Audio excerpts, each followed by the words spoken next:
I'm Ole Moss and I have a problem. And maybe you have a similar problem, so here's a solution that might work for you too. This is my current leather storage solution, which is not a very good solution. You can see we're getting pinch point there.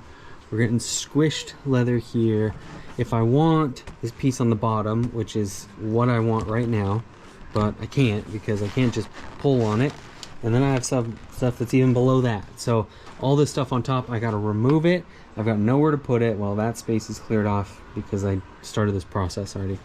But all of this leather just gets piled on top of each other, and I'm sick of it. I've got this whole part of my basement that I've never used before. This was storage for some of my big hard photography cases, and my computer case, stuff like that was stored in here, and it was just never touched. It's really dark, as you can tell, but it's not very useful. So my plan here is to take this section of wall, and we're gonna put these little like J hooks on each side, and then a rod that goes in between them like a dowel, and then we'll be able to hang the leather against the wall so that I can just stand on the outside here, pull it off, access what I need to, and slide it back on when I'm done.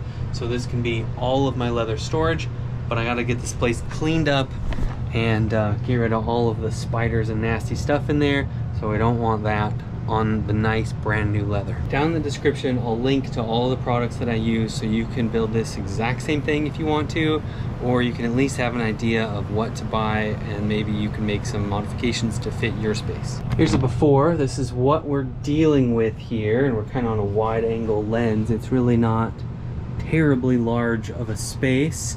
I'll get a measurement and I'll put the size of the space right here, but this is what we're dealing with.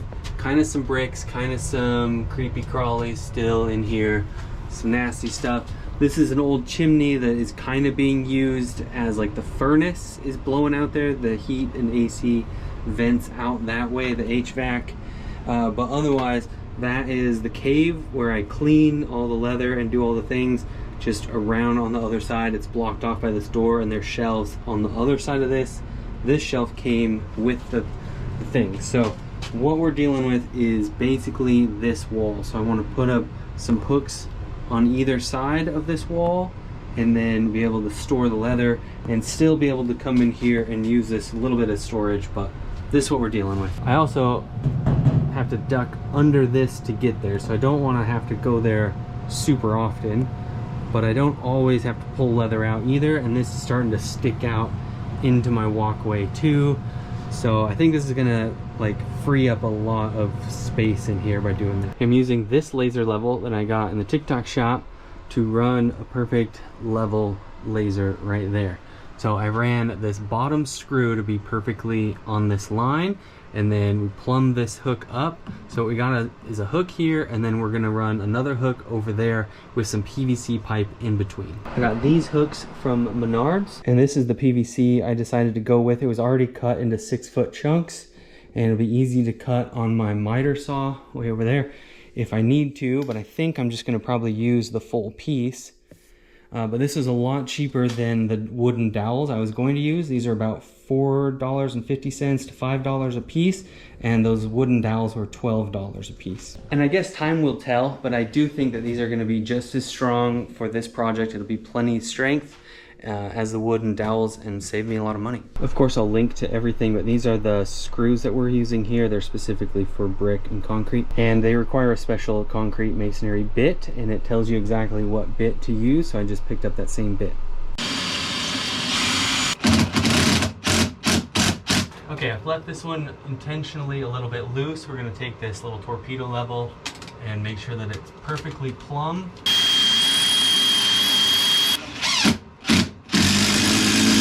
That's not going anywhere. All right, here we are.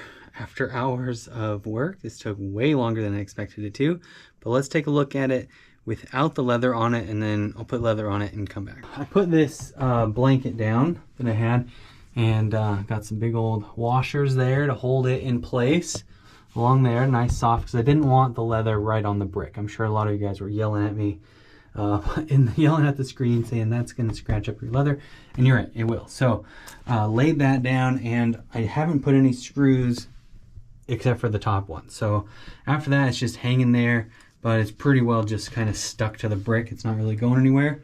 And then I was gonna space these off, but it's like really curved here. This wall is really janky. So I think that's just gonna have to work. I've tested a piece up here. I haven't tested the rest yet, but we're gonna put some leather on there, and I think it's gonna just be fine. So let's take a look at it with leather on it. Okay, here's the final reveal here.